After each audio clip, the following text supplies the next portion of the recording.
yung nangyari kahapon ng mga tayo mga tanga. Tapos, we're starting already? Fine! Hi everyone! You're currently watching our interactive video presentation about network devices! Woo! Are you all excited? Yay!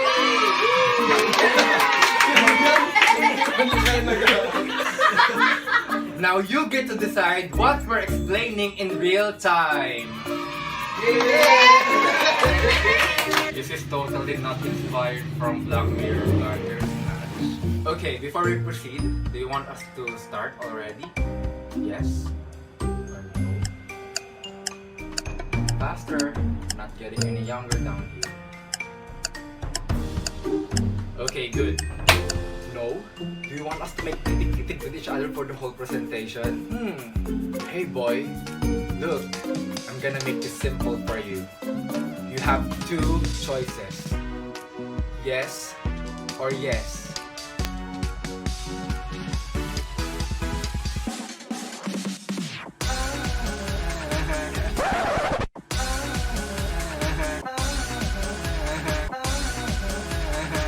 Very well! Network devices are electronic devices which are required for communication and interaction between two or more electronic devices on a computer network.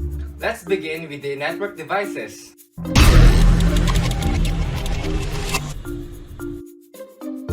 And the first network device is a network interface card. This provides a physical connection to the other PC and or other end devices. There are also three types of network interface card that you should take note of. First is the Ethernet NIC, where it is used to connect to Ethernet network. Second is the wireless NIC, where it is used to connect to 802.11 wireless networks. Third and lastly is the USB NIC. Today's computers and motherboards typically have NICs built-in including wireless capability. Did you understand the network interface card? Or do you want me to explain it again? Speak faster, please.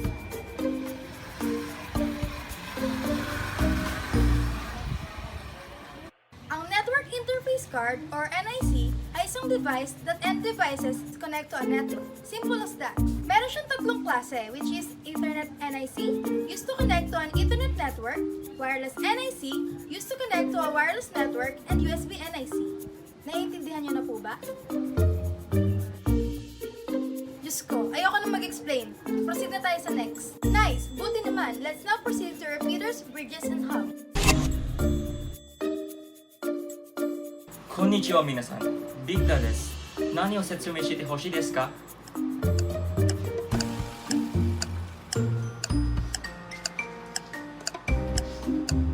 早くくださいね。Okay, another network device is the repeater. Regenerating weak signals is the primary purpose of a repeater. Repeaters are also called extenders because they extend the distance a signal can travel.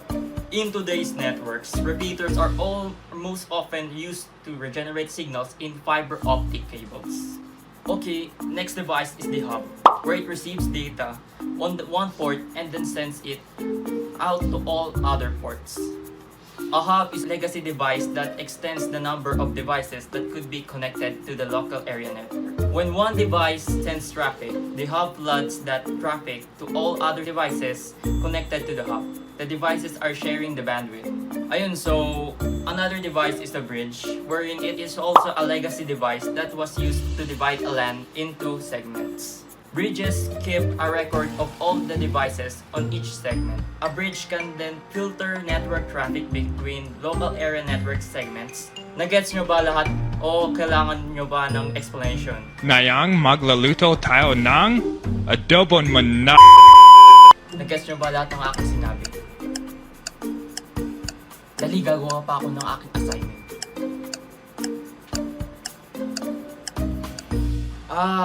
Ulitin ko Ang repeater ay isang network device that regenerates weak signals. So, kapag may mahinang network signal na dumaan sa kanya, papalakasin lang niya ulit.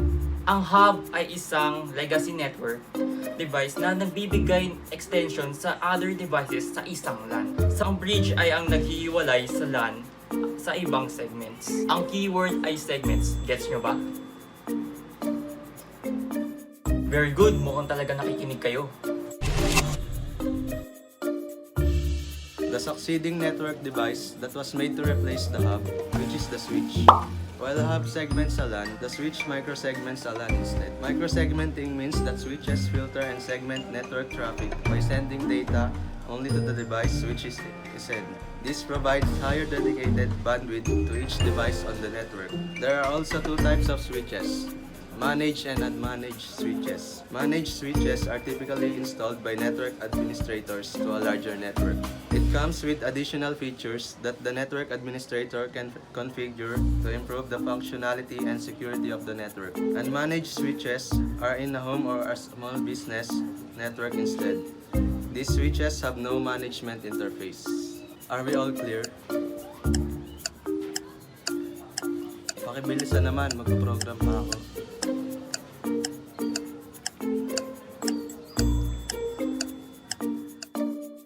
No, kala ko pa naman gets nyo na. Basta ang tatandaan nyo, ang switch ay nagpa-microsegment ng LAN. Kapag nag-send ng printing job si PC1 ninyo kay printer 1, si printer 1 lang ang makakatanggap sa LAN ninyo. Yun lang yon. Proceed na tayo sa next. Good, madali lang siya, di ba? Proceed na tayo sa next device.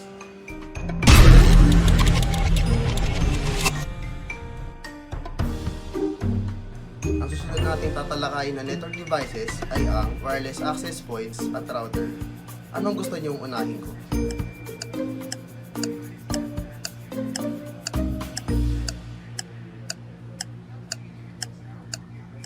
Ang router ay isang device that connects networks and forwards data based on the IP address. Ginagamit niya ang IP addresses to forward traffic to other networks. The router serves as a gateway to outside networks. Kung walang router, hindi kayo makakapag-connect sa internet. Meron naman tayong integrated router or multi-purpose devices. Ito ay nagpo-function katulad ng switch at ng wireless access points. Mas convenient ito kasi kaya niyang gawin ang ginagawa ng switch at ng wireless access. Gusto mo pa ipa-explain to? Madali lang naman ito. From the word wireless, ang device na ito ay nagbibigay ng network access sa mga devices natin such as laptops, phone, and tablets using radio wave signals. Easy, di ba? Ang router naman, kung wala tayong router, hindi tayo makakapag-connect sa outside networks such as internet. Kung magamit siya ng IP address, tandaan niyo yan. Ang integrated router ay may built-in switch and wireless AP pa, kaya bili na kayo. Gusto mo pa ipa-explain to? Madali lang naman ito. From the word wireless, ang device na ito ay nagbibigay ng network access sa mga devices natin such as laptops, phone, and tablets using radio wave signals. Easy, di ba? Ang router naman, kung wala tayong router, hindi tayo makakapag-connect sa outside networks such as internet. Kung magamit siya ng IP address, tandaan niyo yan. Ang integrated router ay may built-in switch and wireless AP pa, kaya bili na kayo. Let's discuss security network devices naman. First off is ang firewall. Firewall protects data and equipment on a network from unauthorized access. Lahat naman ng computer natin may firewall, di ba?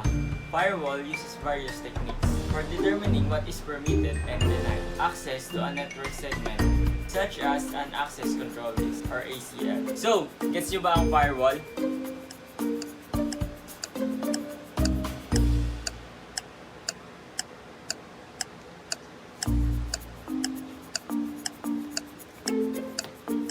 No? Basically, ang firewall ay isang device placed between an internal and external network to protect data and equipment on a network from an unauthorized access. It filters traffic based on rules defined in ACL. Akala ko hindi nyo magigits eh. Basic lang yung firewall. So, move on na tayo sa IDS and IPS. Ang susunod na device ay ang IDS at IPS. So una, ano muna ba ang IDS? IDS stands for Intrusion Detection Systems. So, what does this do? IDS passively monitors network traffic. It mainly copies the traffic stream and analyzes the copied traffic rather than the actual packets forwarded. Ngayon, ano naman ang IPS? IPS stands for Intrusion Prevention Systems. So IPS is built upon IDS technology. However, an IPS device is implemented in inline mode. Ibig sabihin, lahat ng inbound at outbound processes ay kailangan dumaan sa kanya para sa processing. Ano ang pinagkaiba ng IPS at IDS? So basically, ang IDS ay nag-a-analyze lamang ng data pero hindi niya pine-prevent yung kumbaga yung malicious na intent ng mga software na nakukuha mo. Pero ang IPS, gumagawa siya ng action laban dun sa mga makukuha nating data. Nakuha niyo ba ang IDS at IPS? Please say yes kasi may date pa ako. Medyo nakakalito ba? Basta tatandaan niyo lang. Ang IDS ay nagde-detect lang ng malicious traffic pero wala siyang ginagawa laban dito. Ang IPS naman ay gumagawa ng paraan para ma-prevent na magkaroon ng malicious na programs or processes na makapasok sa system niyo. Good! Proceed na tayo sa UTM. Hi, I'm Serds, the top notcher of PCS 1-2. Hi, I'm Serds, the top notcher of PCS 1-2.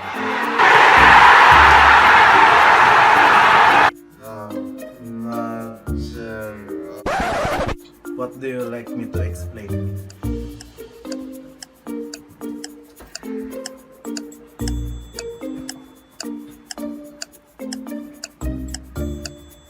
Unified Threat Management or UTM is a device that offers stateful packet inspection along with other advanced security features. It is a generic name for an all-in-one security appliance. UTMs include all the functionality of an IDS or IPS as well as stateful firewall services. The stateful firewall service provides stateful packet filtering by using connection information maintained in a state table. Endpoint Management Server is a device that centralizes the view of all devices in the network so that administrators can manage them from one interface. It is typically responsible for monitoring all the end devices in your network, including desktops, laptops, servers, tablets, and any device connected to your network. Do you all understand? Choose faster.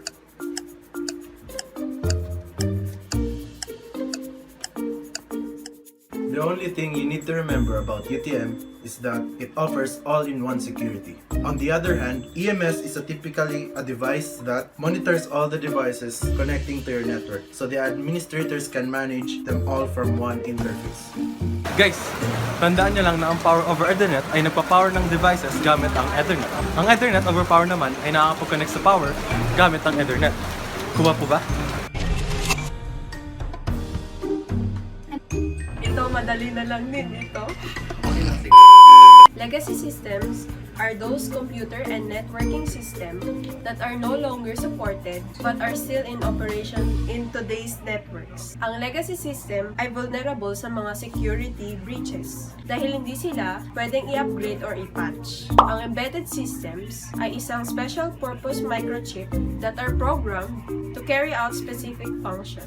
Examples ng embedded system ay nakikita sa home natin like refrigerator, cooking range, dishwasher, washing machine, video game consoles, and smart TV. Next, ang patch panel. Ang patch panel naman ay ginagamit as a place to collect incoming cable runs from the various networking devices through .A facility. Inokolekta lang niya lahat ng cable runs para secured lahat ng cables. Gets nyo ba, guys?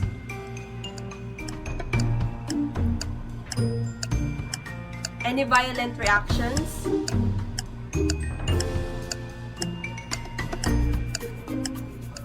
Guys, ang cute ka talaga. Okay na.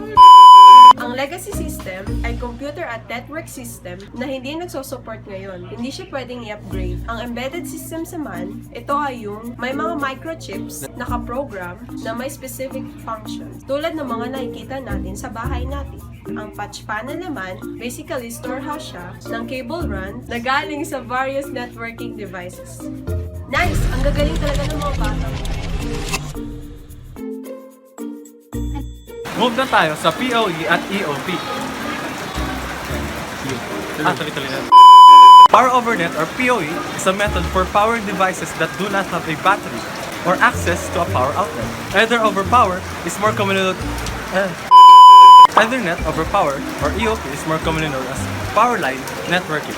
It uses existing electrical wiring to connect to other devices. It sends data down power lines to networking devices. Also, it has the ability to connect a device to the network wherever there is an electrical outlet. Super duper gets nyo ba guys?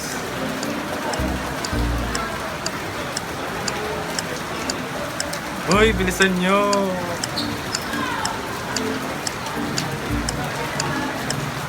Guys, tandaan nyo lang na ang power over Ethernet ay nagpa-power ng devices gamit ang Ethernet.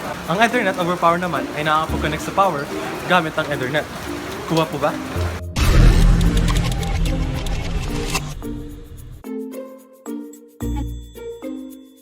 Hi guys! I'm Carl. Welcome to my YouTube channel.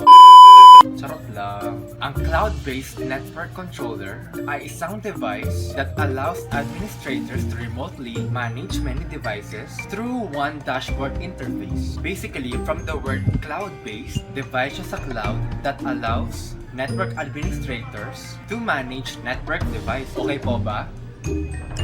Gets niyo po ba? Sure kayo? Gets nyo? Sure kayo eh. Pwede ko gets nyo eh. Tagal naman. Bigyan nyo na. Bagal eh. Okay na. O sige.